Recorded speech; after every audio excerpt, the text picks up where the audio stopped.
चलो सुनो बेटा, अब नेक्स्ट क्वेश्चन हम लोग डी एंड एफ ब्लॉक का देखने जा रहे हैं। क्वेश्चन है वाई मैनी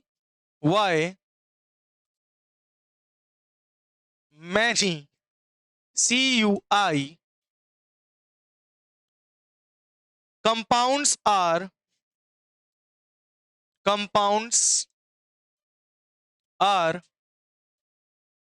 unstable। पूछ रहा है कि ज्यादातर CUI क्यों अनस्टेबल होते हैं, आर अनस्टेबल एंड अंडरगो लिख लीजिए, एंड अंडरगो क्या चीज बेटा,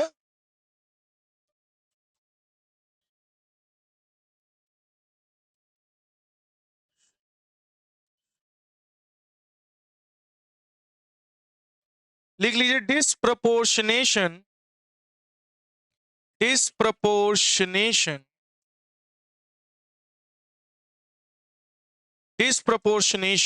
अंडरगो डिस्प्रपोर्शनेशन इन वाटर। बेटा ये है आपका क्वेश्चन, ठीक है, नोट करिए। क्वेश्चन पूछ रहा है कि CUI मतलब समझते हो, कॉपर की वैलेंसी कितनी है, +1। जो कॉपर +1 होते हैं कंपाउंड वाले होते हैं, यानी Cu+1 है बेटा, Cu+1 वाले जो कंपाउंड होते हैं वो ज्यादातर अनस्टेबल क्यों होते हैं और ये डिस्प्रपोर्शनेशन क्यों करते हैं वाटर में। Cu+1 CUI आयोडीन है, कॉपर आयोडाइड, समझे। डिस्प्रपोर्शनेशन का मतलब पहले समझ लो होता क्या है। इस वर्ड का मतलब है, ये आपने क्लास 11 में केमिस्ट्री में पढ़ा होगा, अगर किसी रिएक्शन में एक ही एलिमेंट ऑक्सीडेशन भी कर रहा हो और रिडक्शन भी कर रहा हो, उसे हम कहते हैं डिस्प्रपोर्शनेशन। एक ही एलिमेंट, ठीक है। तो लिख लीजिए the stability of Cu+2, the answer लिखिएगा, the stability of Cu+2 rather than Cu+1 rather than Cu+1 is due to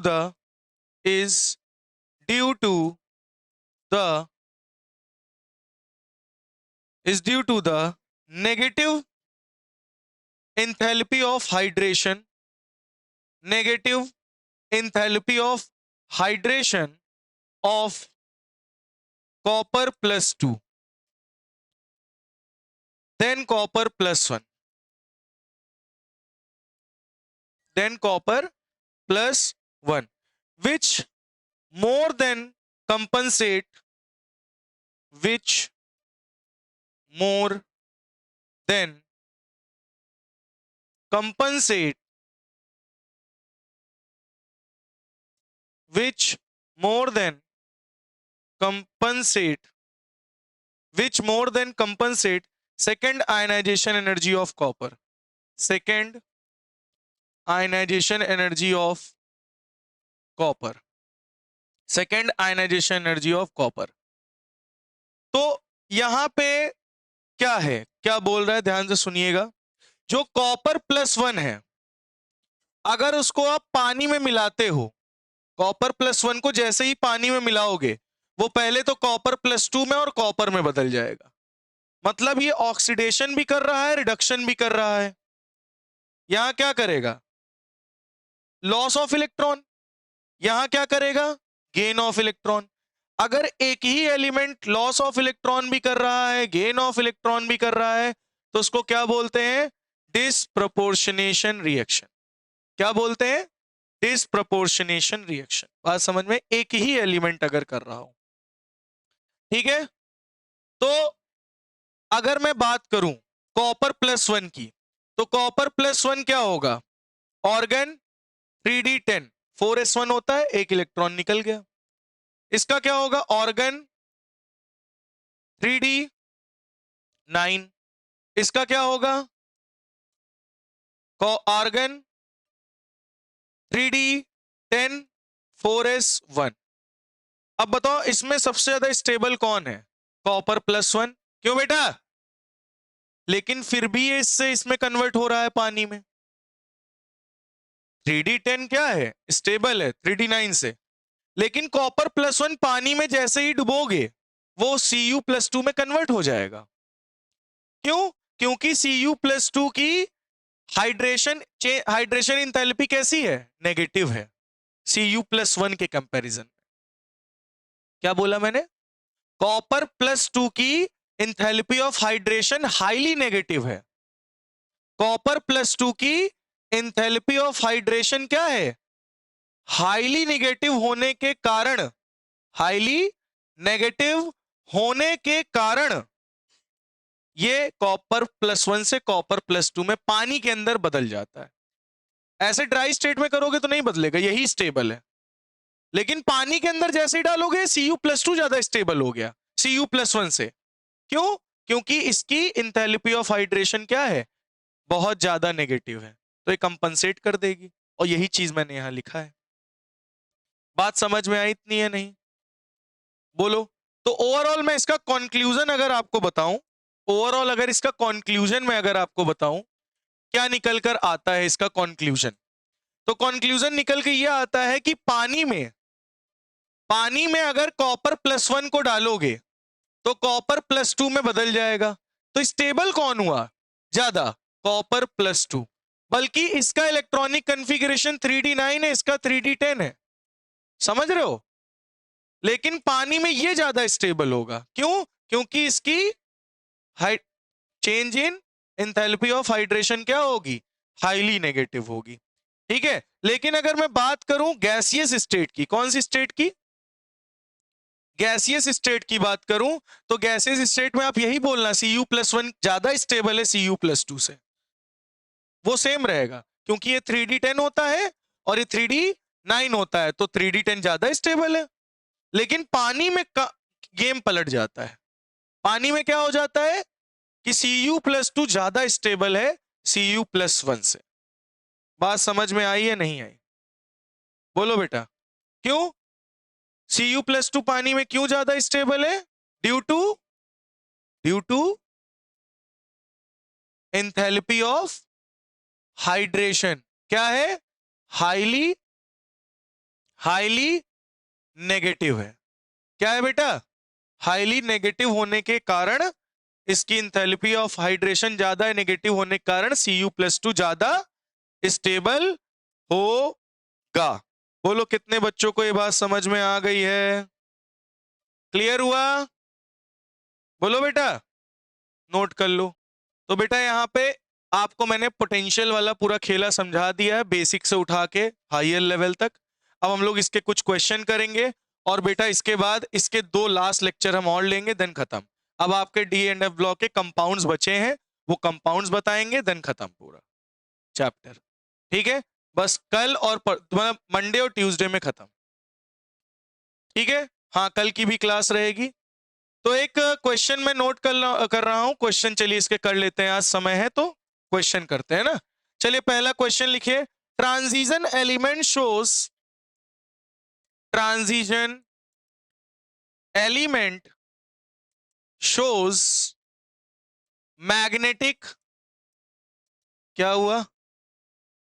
magnetic movement, magnetic movement due to spin, due to spin and orbital motion of electron. Which of the following metal and which of the following metallic ion,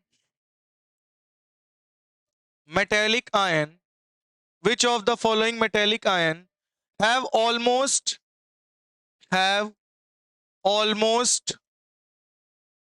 same spin, have almost same spin, only magnetic moment, only magnetic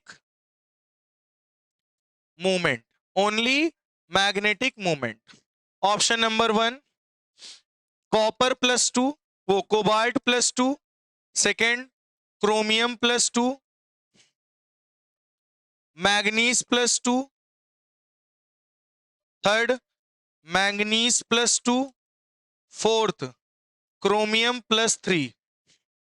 इन चारों में किसका magnetic spin same होगा, magnetic moment same होगा, ये आपको पता करना है। इन चारों में ऑप्शन लिख दे। Option number A B, option number B C, option number C D, option number D A D. मतलब ये इसको मान लो ए बी सी और ये डी, ठीक है। चलो ये बात समझ में आई या नहीं आई? अब इसको आप लोग जल्दी से करके दिखाओ। कोबाल्ट +2 को तुम क्या लिख सकते हो, जल्दी बताओ पहले। ऑर्गन 3d7, बोलो कोबाल्ट क्या होता है, ऑर्गन 3d7। इसको क्या लिख सकते हो, ऑर्गन 3d4। सही है, 24 होता है, 2 चले गए, 3d5 4s1 होता, 2 निकल गए। मैग्नीज +2 को क्या लिख सकते हो, ऑर्गन 3d5, ऑर्गन 3d5। इसको क्या लिख सकते हो, ऑर्गन 3d3। क्या कहते हो, सही है। अब जरा देखो यहां पे 1 2 3 4, 1 2 3 4, 1 2 3 4, 1 2 3 4। अब जरा ध्यान से सुनो, यहां कितने इलेक्ट्रॉन है, 7। 1 2 3 4 5 6 7। यहां कितने हैं, 1 2 3 4। यहां कितने हैं, 1 2 3 4 5। यहां कितने, 1 2 3। मैग्नेटिक मूवमेंट का फॉर्मूला याद है क्या होता है, √n इन ब्रैकेट n+2, और इसकी यूनिट होती थी बोहर मैग्नेटन। याद आया? तो इसमें ये बताओ इनमें किस किस एलिमेंट की मैग्नेटिक मूवमेंट सेम होगा। तो n क्या होता था, नंबर ऑफ अनपेयर्ड इलेक्ट्रॉन। जिनके अनपेयर्ड इलेक्ट्रॉन सेम होंगे उनका मैग्नेटिक मूवमेंट सेम होगा। तो बेटा देखो इसमें नंबर ऑफ अनपेयर्ड 3, इसमें 4, इसमें 5, इसमें 3। तो ये और ये यानी ए और डी में अनपेयर्ड इलेक्ट्रॉन 3 3 है, तो मतलब इन दोनों का मैग्नेटिक मूवमेंट निकालोगे सेम आएगा। तो option number A and D option. बोलो समझ में आया, क्लियर हुआ, नोट कर लीजिए। चलो अच्छा नेक्स्ट क्वेश्चन पे हम लोग आते हैं, नोट हो गया। चलिए Mn57 Mn manganese F7 sorry F7 is not stable while Mn2O7 is stable। Why? ये आपसे क्वेश्चन पुटअप किया जा रहा है। हाँ, Mn F7 स्टेबल नहीं होता लेकिन Mn2O7 क्या होता है, स्टेबल। तो पूछ रहा है क्यों, ध्यान से सुनिएगा। ये क्वेश्चन मैं पहले ही आपको याद करो कराया था मैंने। Mn2O7 अगर तुम इसका स्ट्रक्चर बनाओगे तो 1 फ्लोरीन 2 फ्लोरीन 3 फ्लोरीन 4 फ्लोरीन 5, कितने हो गए, 4 5 6 7, कितने फ्लोरीन अटैच होंगे, 7। याद आया? यहां पे अगर आओगे तो मैग्नीज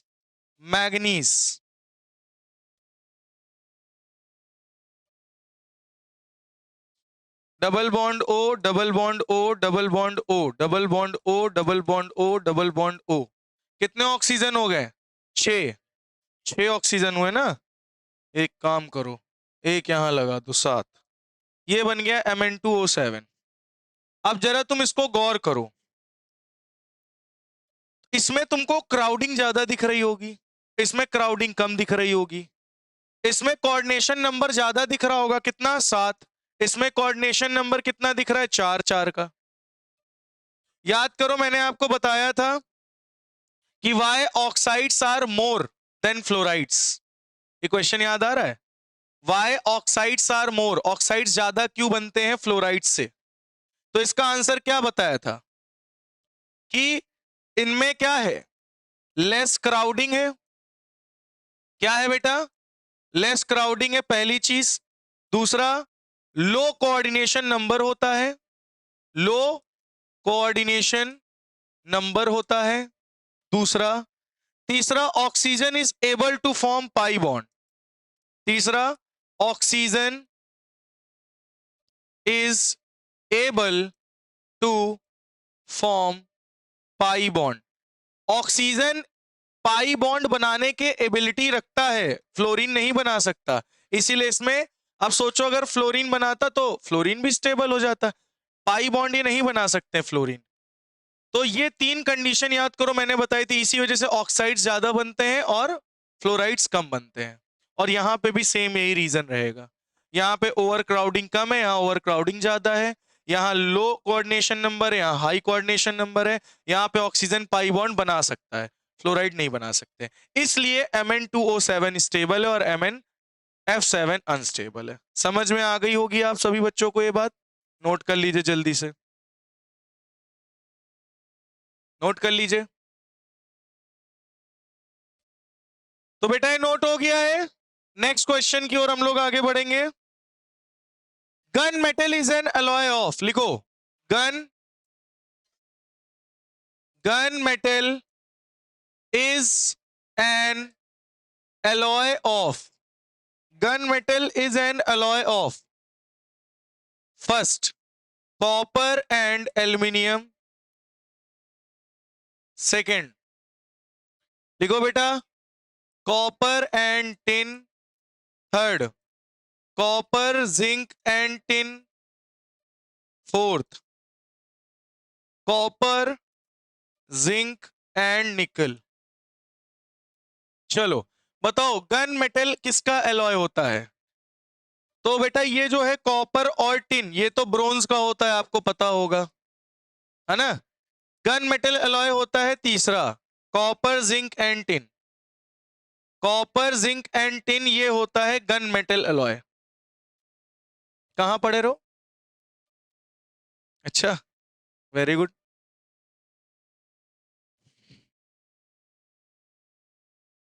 समझ में आ गया। Next question.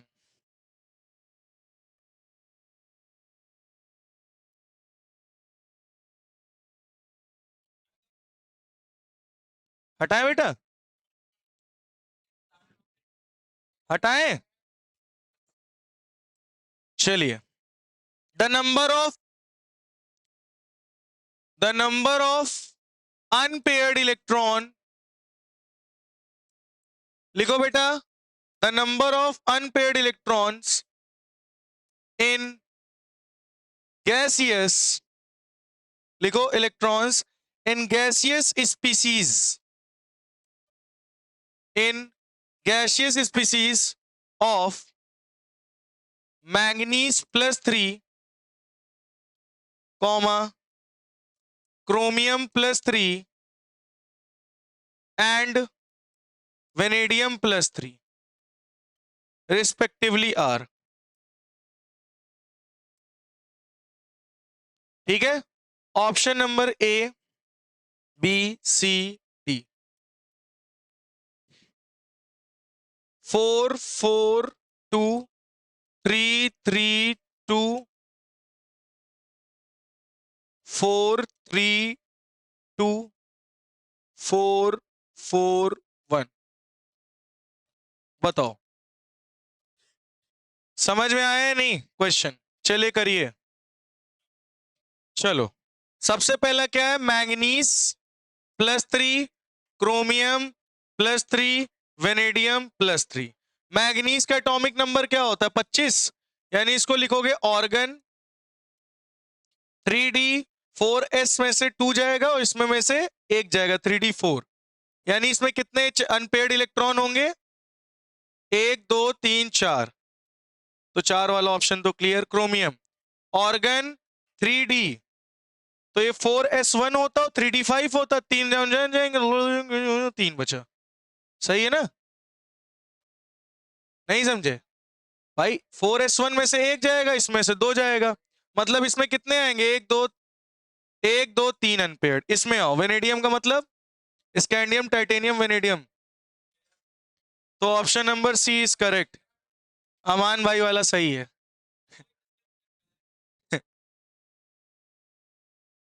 तो कितने अनपेयर्ड होंगे? 4,3,2, इसमें 2 अनपेयर्ड इलेक्ट्रॉन आएंगे, तो सी ऑप्शन सही होगा। नोट कर लो।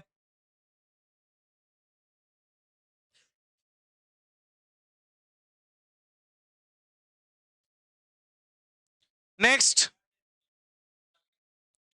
चलो next, the pair that has similar atomic radii, the pair that has similar atomic, बेटा लिख लो, रेडियाई। हाँ, आपको बताने हैं कौन से 2 पेयर के एटॉमिक रेडियाई सेम होंगी। Is A B C D. Manganese and radon, titanium and hafnium, next scandium and nickel, next molybdenum and tungsten. अब बताओ इसमें से किनका एटॉमिक रेडियाई सेम होगा? तो तुमने ए को लॉक किया, ए को आरुष भाई ने लॉक किया, और बी में आदित्य भाई का नाम लॉक है, डी वाला अविरल भाई का है, अविरल भाई का है, सी बचा है, सी अमान भाई का ऑप्शन है। चलो चारों ऑप्शन लॉक हो गए, देखते हैं कौन जीतता है। हैं? यहाँ पे वो बंदा, यहाँ पे इन चारों में वो बंदा जीतेगा जिसका नाम ए से है।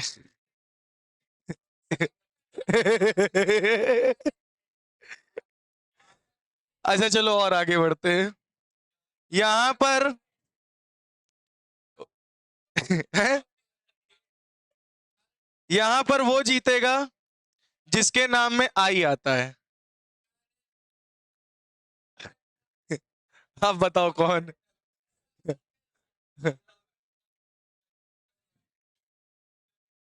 चलिए चलिए, इसको पहले हम लोग लगाते हैं ना।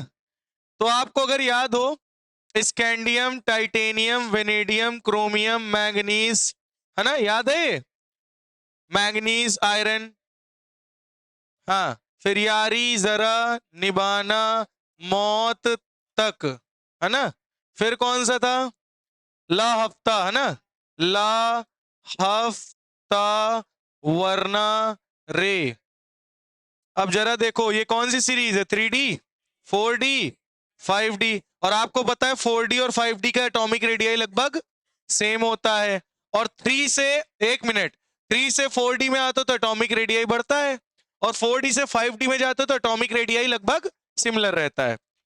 मैग्नीज रेडॉन दिख रहा है? नहीं, अलग है। टाइटेनियम हाफनियम एकदम अलग है। स्कैंडियम निकल नहीं। मॉलिब्डेनम और टंगस्टन, ये देखो, ये इनका एटॉमिक रेडियाई लगभग सिमिलर होगा। ऑप्शन नंबर डी, अविरल जीत चुके हैं 7 करोड़। समझ में आई बात? नोट कर लीजिए। तो वायरल जी जीत चुके हैं। तो आज बेटा हम लोग यहीं रुकेंगे, आगे हम लोग कल बढ़ेंगे, ठीक है?